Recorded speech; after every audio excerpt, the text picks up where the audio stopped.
ব্যবসায়ীদের টাকা করে দিয়েছিলেন, তাদের বাড়ি করবার জন্য সহযোগিতা করে দিয়েছিলেন, কিন্তু মূল যে দাবি, নাগরিকত্বের দাবি, মাটি তুলে বেঁচে থাকার অধিকারের দাবি, এই দাবি কংগ্রেস প্রতিষ্ঠা করতে পারেন। আমরা বারবার বলছি আমরা নতুন কোনো কথা নিয়ে আসেনি, আমরা আমাদের নতুন কোনো বক্তব্য দিয়ে মানুষের সামনে নির্বাচনের আগে মানুষের মনকে অন্যদিকে প্রভাবিত করে দেওয়ার জন্য আসেনি। আমরা এসেছি কংগ্রেসের অসম্পূর্ণ কাজকে সম্পূর্ণ করবার। যে স্বপ্ন গান্ধীজি দেখেছিলেন, সেই স্বপ্নকে যদি খুব বাস্তবায়িত করে থাকতে পারেন, সেই গান্ধীজির প্রতিশ্রুতি যদি কেউ রক্ষা করে থাকেন, তিনি পৃথিবীর জনপ্রিয়তম রাজনৈতিক ব্যক্তিত্ব, ভারতের প্রধানমন্ত্রী, সমগ্র হিমাচলের মানুষ যার প্রতি আস্থা রাখেন সেই নরেন্দ্র মোদী, তিনি সিএএ তৈরি করে দিয়েছেন। আজকে মুখ্যমন্ত্রীর দিকে দিকে ঘুরে বেড়াচ্ছে, বলছেন নাগরিকত্ব কেড়ের মানে কি? উনি জানেন না নাগরিকত্বের মানে কি? উনি জানেন না হরিচাঁদ গুরুচাঁদ ঠাকুর সারা জীবন ধরে কি কথা বলে গেলেন?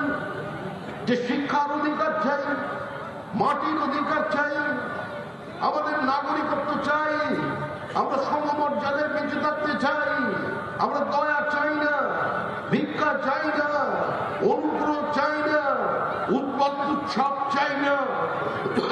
মতুয়া সমাজ যদি বেঁচে থাকে নিজেদের অস্তিত্ব রক্ষার লড়াই করে নয়, আত্মমর্যাদা নিয়ে। কারণ এই মাটির ওপরে মমতা বন্দ্যোপাধ্যায়ের যে অধিকার আছে, আপনাদের এখানের মতুয়া পরিবারের মানুষ খুব বেড়েছ, বের করে দেবো কি বলছিল, আমি একাই 100 লড়ে দেবো। কালকে ছিল আমি যাচ্ছি, আজকে হয়েছে যদি, পরের দিন বলবে আমার লয়াররাই লড়বে। আমার অনেক প্রোগ্রাম আগে থেকে ঠিক করা ছিল।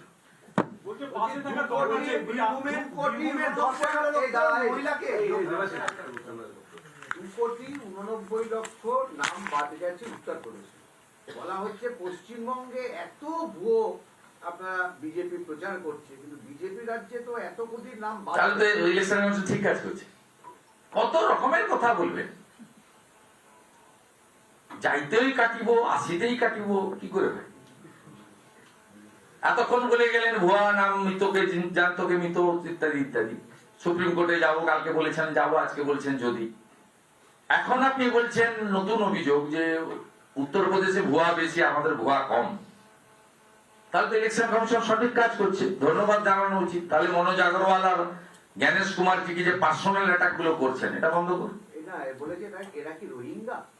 উত্তরপ্রদেশে যাদের নাম বাদ গেল এরা কি রোহিঙ্গা? এরা কি সেটা 14 ফেব্রুয়ারি বুঝতে পারবে। বিহারের সংখ্যাটা আমি জানি, পরে বলে দেবো। পশ্চিমবঙ্গটা বলে দেবো 15 ফেব্রুয়ারি বলে দেবো। বিহারে তো ভোটার লিস্ট হয়েছে, অবৈধ অনুপ্রবেশকারী কত সে সংখ্যাটা জানি, আমি বলবো না, ঠিক সময় বলবো। অত তাড়াহুড়া করার কিছু নেই। যখন আধার কার্ড ডিঅ্যাক্টিভেটেড হবে, রেশন কার্ড বন্ধ হবে, প্রধানমন্ত্রী অন্ন সুরক্ষা যোজনা থেকে কাটিং হবে, যখন অ্যাকাউন্ট ফ্রিজ হয়ে যাবে, বন্ধ হয়ে যাবে, তখন বুঝবেন যে ইনি ভারতীয় নয়। এর আফটার এফেক্ট আছে। কোভিডে যেমন এখনো যারা কোভিডে আক্রান্ত হয়েছিলেন অনেকে এফেক্ট আছে না, এর এফেক্টটা একটু সময় লাগবে, একটু টাইম উইল স্পিক, বুঝতে পারবেন। সংখ্যাটা ঠিক সময় পেয়ে যাবেন। তাড়াহুড়া আপনাদের মিডিয়া থাকতে পারে, আমার নেই। আর না, মনোজ টিগ্গাজি আপনাদের কাছে বলবে আপনার রিগার্ডিং বন্ধ চা বাগান এবং 5 মাস যে বেতন হচ্ছে না এটা নিয়ে। আচ্ছা, ওটা নিয়ে আপনি বলুন, এটা ভালো করে বলুন।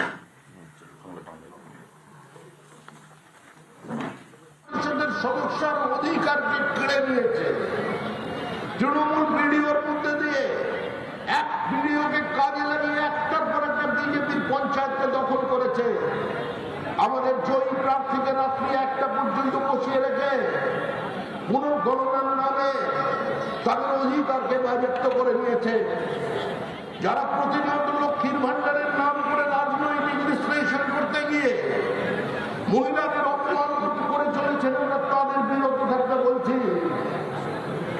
পশ্চিমবঙ্গে যদি কেউ মনে করে থাকেন লক্ষ্মীর ভান্ডারের মধ্যে দিয়ে কিছু মহিলাকে কিছু পাইয়ে দিয়ে তাদের রাজনৈতিক সত্তাকে, তাদের রাজনৈতিক বোধকে বাজেয়াপ্ত করে ফেলেছেন, তাদের কিনে ফেলেছেন, তারা মূর্খের সঙ্গে বাস করছেন। যে টাকা আপনারা পাচ্ছেন সেই টাকা আপনার টাকা, আপনার প্রধানমন্ত্রী আবাসের যোজনার টাকা নরেন্দ্র মোদীর টাকা নয়, আপনার টাকা। প্রধানমন্ত্রী গ্রাম সড়ক যোজনার টাকা কোন সরকারের টাকা নয়, ওই টাকাও আপনার টাকা। প্রধানমন্ত্রী আবাস যোজনার টাকা আপনার টাকা। কোভিডের সময় থেকে যে 80 কোটি মানুষকে বিনা পয়সায় রেশন দিচ্ছে কেন্দ্রীয় সরকার, সেই টাকা আপনার টাকা। ওই লক্ষ্মীর ভান্ডারের টাকাও আপনার টাকা। আপনার যে সাইকেল চলছে, যে সাইকেলকে তো আবার অন্য গাড়িতে চাপিয়ে নিয়ে আসতে হবে, অসুস্থ সাইকেল। মা অপেক্ষা করছে মেয়ের কাছে সাইকেল আনতে, দীর্ঘক্ষণ মেয়ের দেরি থেকে পাওয়া, মেয়ের খোঁজে চলে গেলেন স্কুলে, যে এত দেরি কেন সাইকেলে। মা অপেক্ষা করছে বাড়ির সামনে, কিছুক্ষণ পরে বাবাও ফিরলো, মেয়েও ফিরলো, সঙ্গে সাইকেল। কিন্তু আসছে ভ্যান রিক্সায় চেপে, সাইকেলকে দোকানে না দিয়ে মাটিতে নামানো যাবে। এই যে সাইকেলের টাকা, এখানেও দুর্নীতি আছে 250 টাকা করে। পশ্চিমবঙ্গের যত সাইকেল ডিলার আছে তারা একত্রিত হয়ে গিয়েছিলেন মুখ্যমন্ত্রীর দরবারে, বলছেন আমরা সরকারকে ট্যাক্স দিই, আমরা ট্রেড লাইসেন্স আছে, আপনি আমাদের মধ্যে দিয়ে সাইকেল নিন, আমরা ওই দামে সাইকেল দেব। কিন্তু সাইকেল দিতে দেয়নি তৃণমূল কংগ্রেস, তারা তাদের মতো করে বিশেষ কোম্পানিকে দিয়ে, বিশেষ কোম্পানি ঘনিষ্ঠ কোম্পানি, তাদেরকে দিয়ে সাইকেলগুলো দিয়ে দিলেন। কিন্তু টাকা কার? টাকা আপনার। এই কেন্দ্র রাজ্য সরকারের কাছে যে টাকা আছে, সে টাকা আমার টাকা, আপনার টাকা, দরিদ্র মানুষের টাকা। যে টাকা আমরা আমাদের শ্রমশক্তি দিয়ে অর্জন করে প্রত্যক্ষ বা পরোক্ষ করের মধ্যে দিয়ে রাজ্য এবং কেন্দ্রের কোষাগারে জমা করেছি, সেই টাকা। আজকে অসংগঠিত শ্রমিক, আজকে ভূমিহীন কৃষক, আজকে এই সরকারটা তাদের সরকার নয়। দক্ষিণবঙ্গে দেখুন আলু চাষি আত্মহত্যা করছে এই সরকারের ভ্রান্ত নীতির কারণে, এই সরকারের একগুঁয়েমির কারণে। আজকে তাকান আপনাদের দিকে, একমাত্র স্বাস্থ্য কেন্দ্র এখানে ছিল, কবে ভেঙে দিয়েছে। কুপার্সের মানুষের পাশে, আশেপাশের বিভিন্ন বিধায়ক যারা আছে তাদের জন্য কোনো স্বাস্থ্য কেন্দ্র নেই, কোনো হসপিটাল নেই।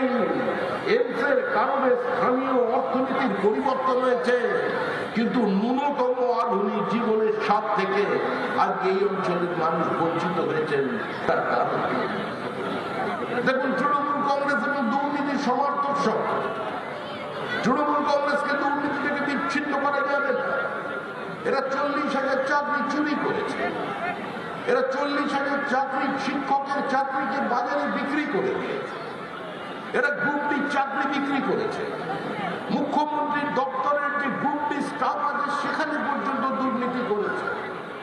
যে মাদ্রাসার জন্য এরা চোখের জলে মুখ ভাসিয়ে দিচ্ছেন, সেই মাদ্রাসার শিক্ষকরাও কলকাতার ময়দানে বসে ধর্ণা দিচ্ছে, কারণ তাদের চাকরিতেও দুর্নীতি হয়েছে। একটা সরকার বেআইনি ভাবে পালিয়ে তুলেছে, একটা সরকার উত্তরবঙ্গের জমি থেকে সমস্ত নদী থেকে পোল্ডার বার করে দিয়েছে, যাদের কারণে নদীর গতিমুখ পর্যন্ত বদলে গেছে।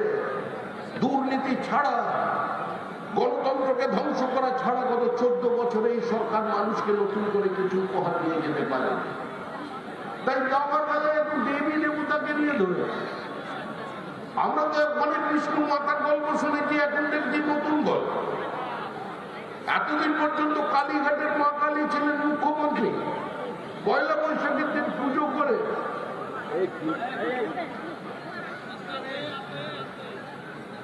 আজকে তিনি পুজো শুরু করতেন।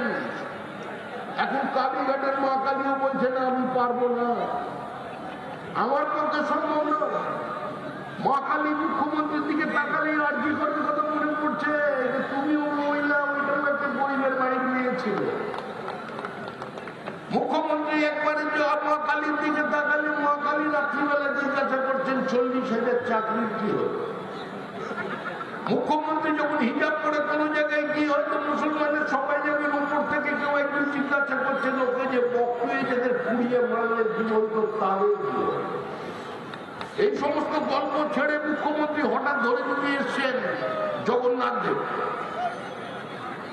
জগন্নাথ দেব ছিলেন অনেক দূরে, উনি ছিলেন পুরীর সমুদ্র পারে।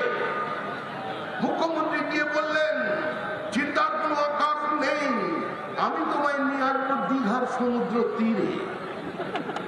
ওখানে প্রবল আওয়াজ, ঢেউয়ের, রাত্রিবেলা তোমার কষ্ট হচ্ছে, তুমি দীঘার সমুদ্রে চলো, এই সমুদ্র শান্ত। আর যদি কোনো বড় ঝড়ঝন্ডা আসে আমি তোমার মুখকে ঘুরিয়ে দিতে পারবো। আমি একবার খড়গপুরে বসে রাত্রিবেলা জেগে থেকে ঝড়ের মুখ ঘুরিয়ে দিয়েছিলাম, ঝড়ের গতিমুখ পরিবর্তন করে দিয়েছি। জগন্নাথ দেব বললেন, আমি কি করে যাবো, এটা তো আমার ধাম। বললে, আমি ধামে নিয়ে তোমায় যাবো না, আমি তোমাকে কালচারাল সেন্টারে নিয়ে যাবো। জগন্নাথ দেবের কালচারাল সেন্টার 200 কোটি টাকা হিডকো খরচা করে, আপনাদের ট্যাক্সের টাকা খরচা করে তৈরি হয়ে গেল। জগন্নাথ দেব ভাবলেন, তাও আমার কিছুটা সম্মান রক্ষা হলো, অন্তত আমার ভক্তরা ও ওপরে আমার বন্ধু বান্ধব যারা দেবতারা আছেন তারা আমাকে নিয়ে কোনো প্রশ্ন তুলবে না, কারণ আমি তো ধামে যাচ্ছি না, আমি যাচ্ছি কালচারাল সেন্টারে। আর বাংলার কালচার এমনি উন্নত করে মনে করেন লোকে, আমি তো কালচারাল সেন্টারে যাচ্ছি। জগন্নাথ দেব এসে দেখলেন, এই বাবা, কিন্তু মারাত্মক জায়গা। রবীন্দ্রনাথকে মুখ্যমন্ত্রী ছাড়ে নিয়ে তো আমার মাথায় বড় টুপি পড়ে গেল। আমি একটু কি গন্ডগোল, একদিনের মধ্যে কালচারাল সেন্টার শেষ হয়ে গিয়ে নাম হয়ে গেল জগন্নাথ ধাম। জগন্নাথ দেব চ্যালেঞ্জ করছেন এক পুরীর সমুদ্র থেকে এই জগন্নাথ দেবকে, আর এই জগন্নাথ দেব বলছে, হাত তুলে বলছেন, আমার দ্বারা এই সরকারকে টিকিয়ে রাখা সম্ভব না। এখন চলে গেছেন দেবী দুর্গার কাছে, মা কালী ছেড়ে দিয়েছে, জগন্নাথ দেবের উপরে ভরসা নেই। এখন নতুন দেবতা দেবী দুর্গা।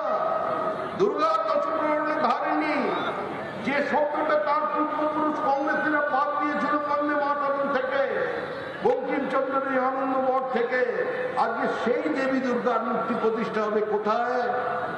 মূর্তি প্রতিষ্ঠা হবে সেক্টর সল্টলেকের কাছে, আপনার নিউ টাউন। জেসিবি দিয়ে মাটি কাটা শুরু হয়ে গেল।